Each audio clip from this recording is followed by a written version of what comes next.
Una superficie equipotencial es un lugar geométrico donde existen puntos de igual potencial eléctrico. El corte de dichas superficies con un plano genera las líneas equipotenciales, las cuales son ortogonales a las líneas de campo y por ende al campo eléctrico. Los metales son un ejemplo de superficies equipotenciales. Estos son usados como electrodos. Cuando se tienen dos electrodos con cargas opuestas, se crea una diferencia de potencial eléctrico y así se generan un campo eléctrico, cuyas líneas de campo dependen de la posición y forma de los electrodos. Las líneas de campo y las superficies equipotenciales forman una red de líneas y superficies perpendiculares entre sí. La diferencia de potencial es la diferencia en cargas eléctricas que en su composición más simple es la causante del dar energía a sistemas externos, puesto la energía como es descrita es el paso de protones de un solo positivo a uno negativo o viceversa. Entonces se dice que la diferencia de potenciales da el valor de potencia que es usado en un sistema. Además es el causante de las superficies equipotenciales que es en sí el uso de las superficies para el traspaso energético. Dícese de forma que si la energía potencial o diferencia eléctrica es pasada a través de una superficie y sigue siendo constante, la superficie es una superficie equipotencial, pues no perdió ni ganó energía. Las líneas son las vías que llevan la energía por la superficie, pues son las causantes del transporte de energía a través de las superficies. Una superficie equipotencial puede tener uno o más líneas equipotenciales. La energía potencial de una partícula cargada al desplazarse sobre una superficie equipotencial en todo momento debe mantenerse constante, pues el concepto de superficie equipotencial dice que cualquier partícula que pase por una superficie equipotencial mantendrá su potencial eléctrico constante. En resumen y para recordar, las superficies equipotenciales son aquellas en las que todos sus puntos tienen el mismo potencial. Las líneas de campo son líneas tangentes en todos sus puntos al vector intensidad de campo, y las superficies equipotenciales y las líneas de campo son perpendiculares entre sí.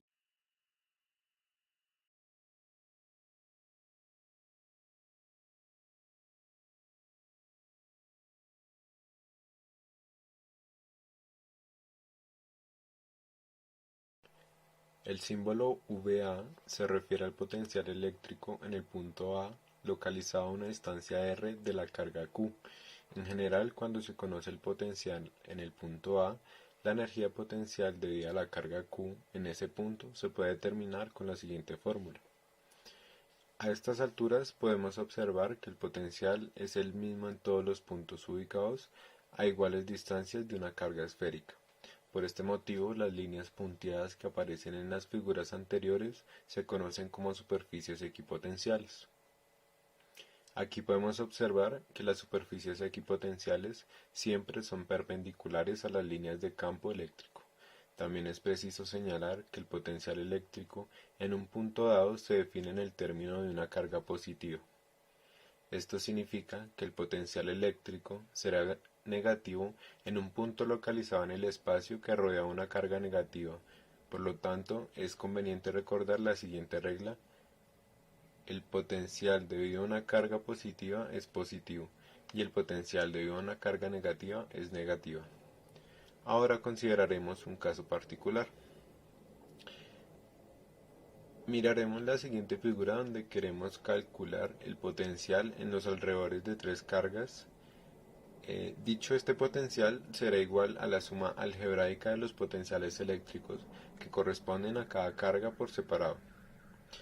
Pero recordemos que el potencial eléctrico en la vecindad de una carga positiva es positivo y el potencial eléctrico en la vecindad de una carga negativa es negativo. Esto significa que el signo de la carga se toma en cuenta en los cálculos. En general, el potencial eléctrico en un punto en el espacio cercano a cierto número de cargas estará dado por la siguiente expresión.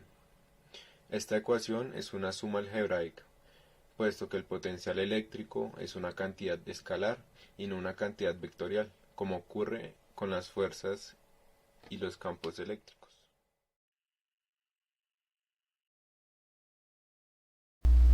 Bueno, un ejemplo para comprender mejor el tema de superficies equipotenciales es a partir de una modelación.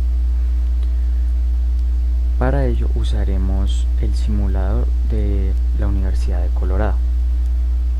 Aquí nos permite hallar, por decirlo así, campos eléctricos entre cargas que se extienden hacia el infinito. Al ser positivo o positivo, estas se repelerán. Pero yo quiero hallar una superficie equipotencial y quisiera hallarlo entre una positiva y una negativa, que están más o menos a 4.5 metros. Entonces los ubicamos en la grilla. Cada cuadro, podemos retirar el campo eléctrico, cada cuadro equivale a 0.5 metros. Entonces 2, 4, 6, 8, 9 aproximadamente estaría acá los 4.5 metros. Y quisiera hallar con esta herramienta que nos proporciona el simulador una carga de 5 voltios. Acá está, 5 voltios aproximadamente en esta zona. Para ello podríamos utilizar una de las ecuaciones vistas anteriormente, tal como esta que vemos acá. El simulador nos proporcionaba dos cargas, una de menos 1 nanocoulomb y una de 1 nanocoulomb, pero como no nos proporciona la distancia, tendremos que hallarlo por Pitágoras. Esto es otro complejo, pero no difícil de llegar. Bueno, una vez ya obtenida la ecuación, podremos hallar las coordenadas. Podemos obtenerlas a partir de esta herramienta que nos proporciona. Tomaremos como origen la carga negativa. Entonces esos 5 voltios que nos calcula la herramienta están en aproximadamente a 502.9 centímetros, lo que quiere decir que son 5.02 metros en el eje X, y en el eje Y estaría aproximadamente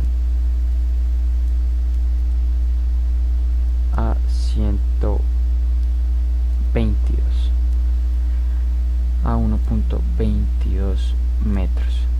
Así lo podríamos hacer con 5 coordenadas más, porque no es el único espacio que posee 5 voltios, sino que tiene cierta superficie en la cual este valor es constante. Por ejemplo, podemos obtener otros 5 voltios en esta zona. Por ejemplo, mira, acá otros 5 voltios, y volveríamos a hacer lo mismo, tener de origen la carga negativa y hallar acá las coordenadas en el eje X a 5.83 metros en el eje X, y en el eje Y a aproximadamente a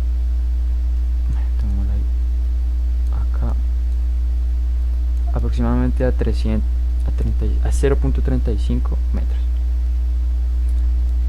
Vale, una vez obtenidas estas coordenadas, fácilmente se pueden reemplazar en la ecuación dada anteriormente. Acá, bueno, ya obtuvimos la ecuación, ya despejamos los valores, y una vez hecho esto podríamos reemplazar los que obtuvimos. Por ejemplo, la primera carga estaba a 5.02 y la otra a 1.22, y la segunda a 5.83 y en Y 0.35. Pero lo ideal sería tomar más coordenadas, aproximadamente unas 5, y se puede graficar en otro software tal como GeoGebra, y nos daría tipo curva de nivel, y eso sería una superficie equipotencial. Un ejemplo de ello es el siguiente. Justo aquí se escribe la ecuación que se halló anteriormente y se procede a graficarla, y mira, nos da una figura geométrica donde en cada uno de estos puntos está esos 5 voltios constantes, y esto sería llamado una superficie equipotencial. La idea es similar a los mapas topográficos prácticamente, ya que se dibujan curvas de nivel que ponen puntos de la misma elevación. En este caso, esa elevación sería el voltaje, y se suelen dibujar líneas de intervalos que pues especifiquen que son del mismo voltaje. Eso sería un ejemplo de superficies equipotenciales y cómo se representan en un plano.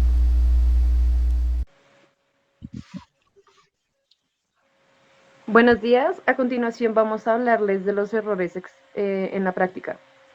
Eh, Nuestro grupo está conformado por Nicolás Bejarano, Santiago Gómez y quien les habla, Marcia Bermúdez.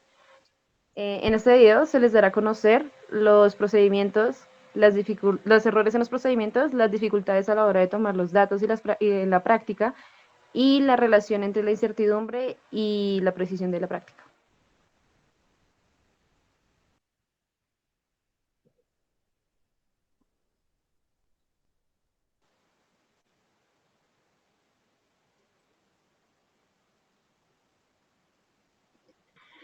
Bueno, logramos identificar algunos errores instrumentales en la práctica. Eh, Uno puede ser pues el desgaste notorio que se ve en el voltímetro, en el cable rojo que va conectado al aparatico azul, pues ya que esto puede de alguna manera alterar el voltaje medido. Eh, Otro error instrumental puede ser al momento de calibrar los aparatos, pues ya no sabemos con precisión si están bien calibrados o no. Además de este error, encontramos un error personal, ya que la docente encargada de tomar los datos iba, como pueden notar, iba bajando a una distancia predeterminada, iba de uno en uno, e iba viendo qué tanto medía de voltaje. Entonces ella a la hora de posicionarse en un punto específico, solo demoraba un tiempo y ya se movía, o sea, tomaba el primer dato que le arrojaba el voltímetro. Entonces, eso se podría mejorar si ella tuviera un poquito más de paciencia y se posicionara más tiempo en el punto que decidió tomar. Bueno, ya teniendo en cuenta, por ejemplo, unos tips o unos datos para poder mejorar la práctica, sería, por ejemplo, la conductividad del líquido para poder tener una mayor precisión en el voltaje. Si, por ejemplo, al agua que está en el recipiente de vidrio le agregamos agua, le agregamos sal, este ayudaría a que pues, el agua fuera más conductora y se podría obtener con más rapidez y precisión eh, el voltaje en el voltímetro. Otro pues tip como para mejorar la práctica sería un tiempo de espera prudente a la hora de tomar el dato, pues ya que, como lo dijo mi compañero anteriormente, si se lo notaba como un afán al tomar el dato a la docente. Entonces, yo creo que un tiempo prudente, mínimo por ahí de unos 3 segundos, esperar el resultado en el voltímetro y ahí sí anotarlo. Y pues ya concluyendo, todas las conclusiones y todos los aportes se basan en la precisión de los datos, como lo es pues el factor de la conductividad, pues a la hora o sea, si se le echa sal al agua, pues obviamente se concluye que la toma de datos va a ser más precisa, al igual que el tiempo de espera. Todos estos factores hacen que los datos pudiesen ser más precisos y ayudaría mucho en el proceso y el desarrollo de la práctica. Listo. Muchísimas gracias.